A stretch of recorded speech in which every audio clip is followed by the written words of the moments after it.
Come home early because our son got injured and is in the hospital? I'm on a business trip. Don't talk nonsense. The voice on the other end of the line was from my husband, the father of our dear son. I was hoping to get him to come home because it's an emergency.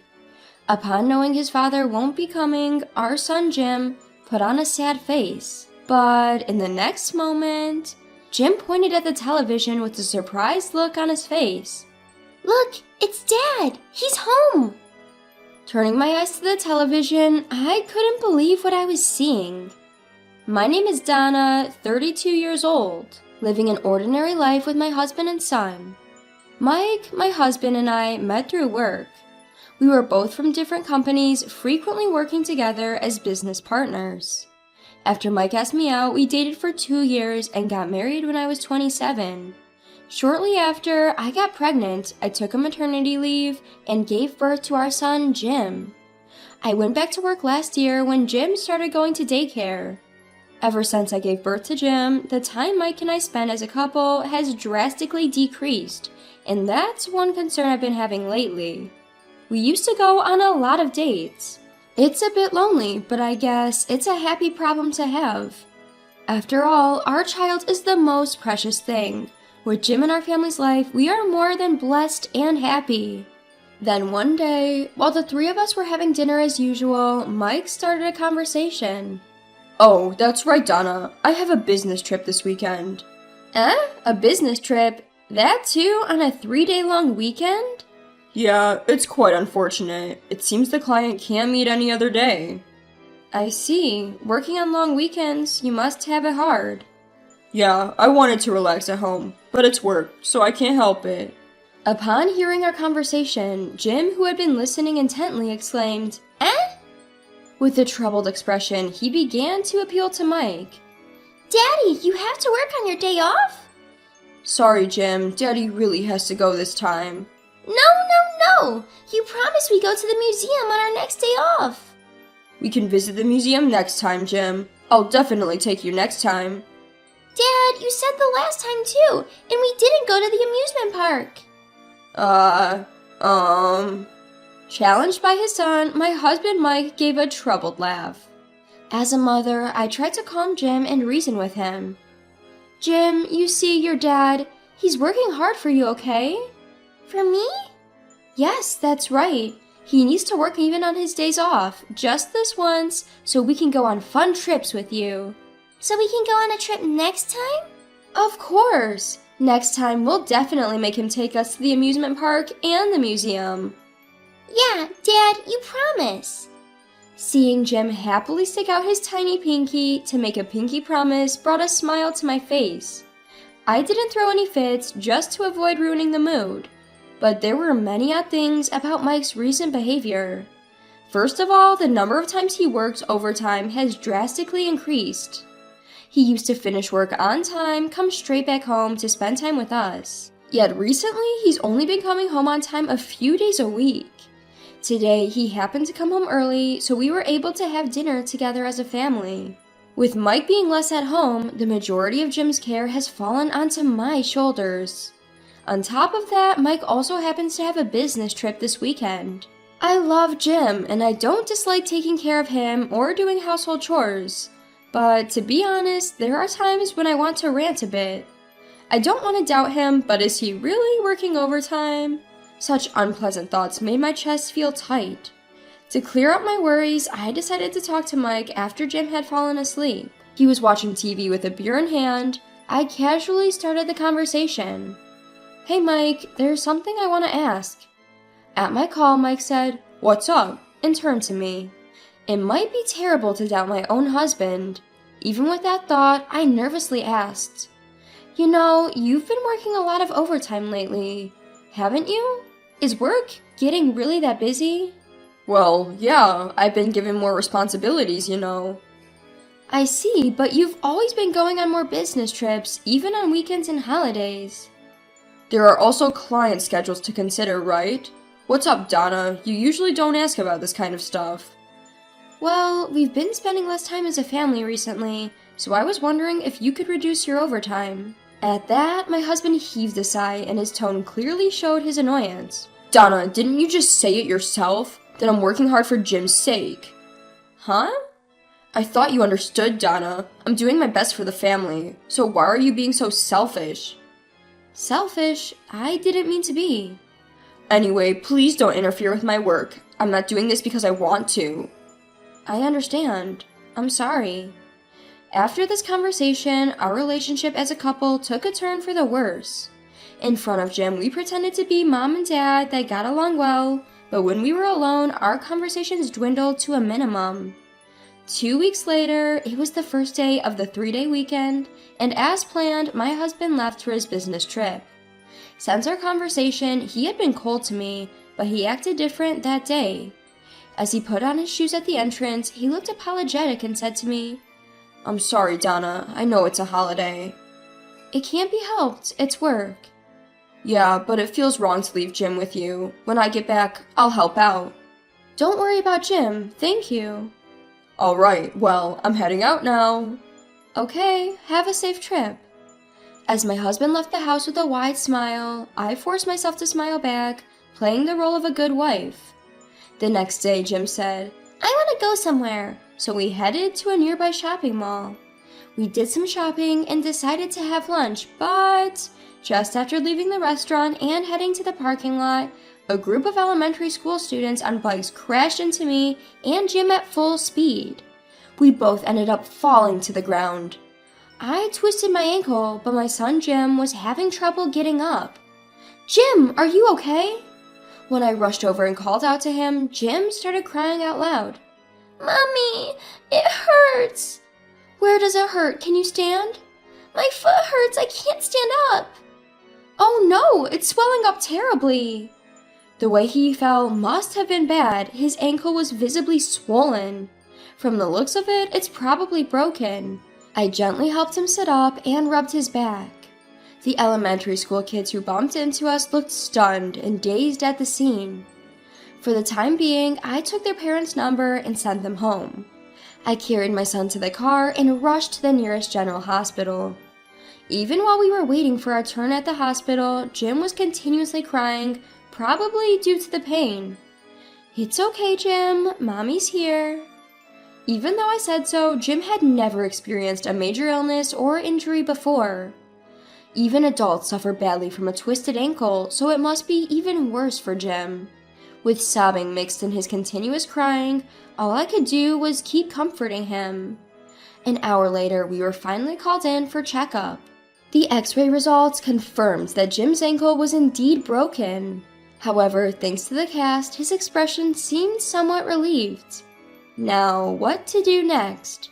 Mike is on a business trip and my parents live far away, so I can't rely on them. I still have to go to work, but I can't leave my son, who's gonna be home alone with a broken ankle.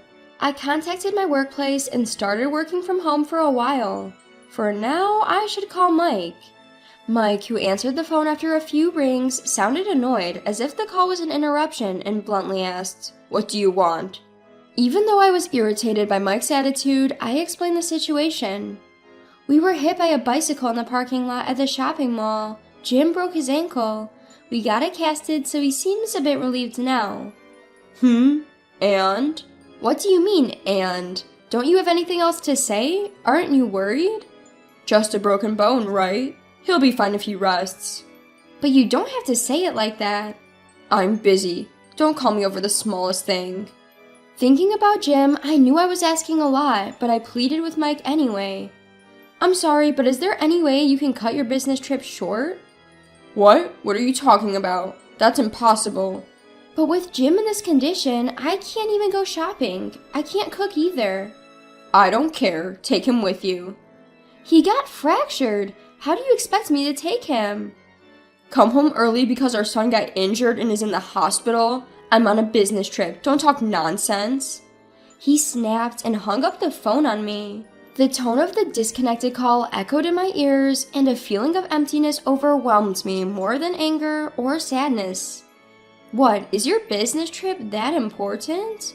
We're having an emergency and yet he talks to me like that? Now, I can't even do my house chores. I decided to ask for help from my mother-in-law, who lives 30 minutes away by car. When I called her, she said, "I'll be right there." In the meantime, I decided to wait with Jim, watching TV. While waiting for my mother-in-law, I told Jim that his dad couldn't come home. Jim, Daddy can't come home because he's busy at work. I want to see Daddy. Jim, does Daddy really have to work? Remember what I told you before? Daddy is working hard for us. Suddenly, Jim cut me off, pointed at the TV screen and said, Mom, Daddy's not at work. What? What are you talking about? But look, Daddy's right there. What? What are you saying? Daddy, come back. Jim? Look, Mom, it's Daddy. Jim's face suddenly lights up with joy. Looking where Jim was pointing, there on the screen was undoubtedly Mike. But he wasn't alone. Next to him was a young woman, and they were being interviewed at a tourist spot on live television. This can't be. What's going on? Why is Mike there? Didn't he leave for his business trip just yesterday? My supposedly away for business husband is there on the screen, smiling with a woman.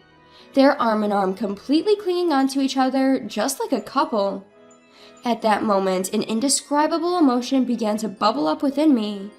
This is cheating. Once I was certain, I quickly hit the record button, capturing evidence of Mike's infidelity. Not wanting Jim to see any more of this, I quickly changed the channel.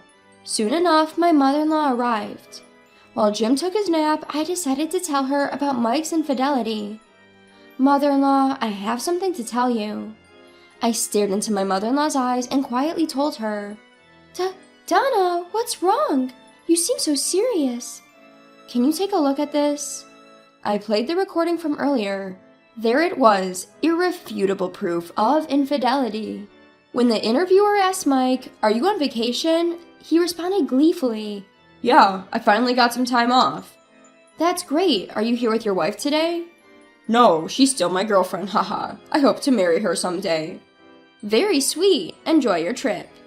"Haha, thank you." I stopped the footage as soon as Mike's interview ended. Witnessing her son's infidelity, my mother-in-law covered her mouth with both hands, lost for words.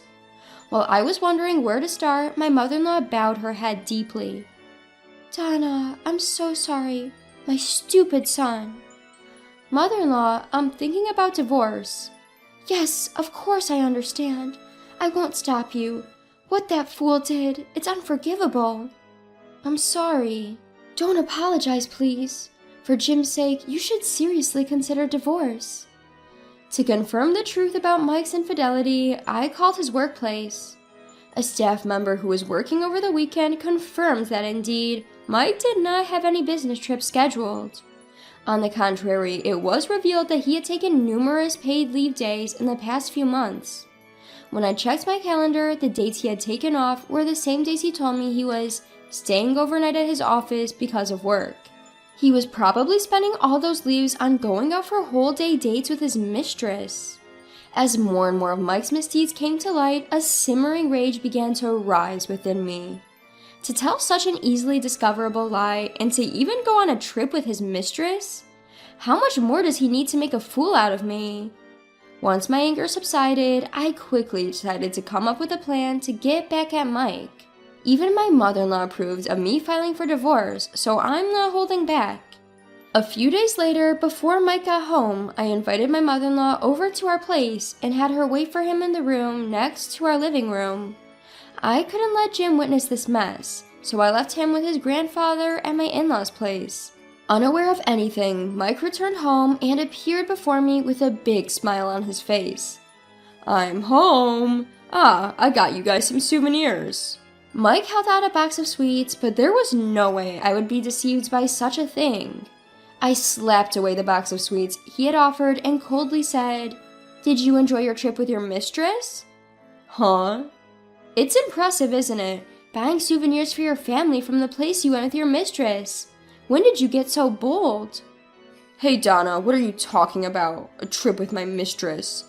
"Don't play dumb. I've known for a while now that you went on a trip with your mistress over this weekend." Even after I said all this, he still played dumb. "I don't know. I have no idea what you're talking about," was all he repeatedly said. Suddenly, my mother-in-law appeared from the room next door, unable to bear it any longer. even before I gave her the cue to come out. She briskly approached Mike and slapped him across his face. To the stunned Mike, she spat out angrily, "What do you mean business trip, you fool?" "What, Mom? What's going on? I just went on a business trip." "Huh? Can you still say that after seeing this?" "Huh?" My mother-in-law slowly grabbed the TV remote and played a clip from Mike and his lover's interview. Seeing this, Mike's face turned ashen. His mouth opened and closed with no words coming out.